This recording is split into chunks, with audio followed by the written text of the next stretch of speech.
Laugarren pitch bat daukagu gaur goizean eta online aurkeztuko da. Ala, Ecokar startup da hori, eta zoritzarrez Lorena Bakarel, beste bazkidea ezin da hemen egon, horregatik Ibanek hitza dauka. Gaur, gustatuko litzaidake nire bezeroaren egoera azaltzea.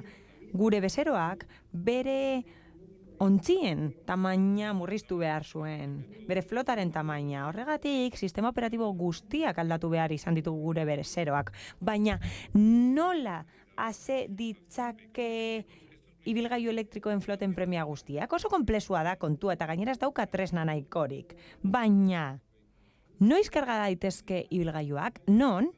Horiek dira arazoak, eta gainera handitzen dira floten kokapenagatik. 20.000 ibilgailu daude, herrialde desberdinetan, eta hor lagun dezaken nire enpresak. Lehenik eta behin, langilei aplikazio bat ematen diegu.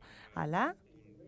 Horrekin, ibilgailu bat aurki dezakete dauden lekuan daudela. Gainera, informazio erreala ematen zaie karga elektriko aukerei buruz. Eta horrela datu guztiak dashboard batean sortuko dituzte. Eta horrela jakingo dute zenbat partekatu aldiren. Gainera, jakin alda nola jokatzen duen gidariak eta nola optimiza daitekeen karga hori.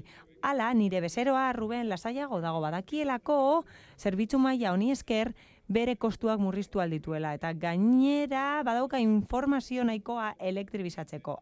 2020an Prosegurrekin proiektu bat egin genuen, eta flota 130 murriztu da, eta gainera erregai kontsumoa 110 murriztu da.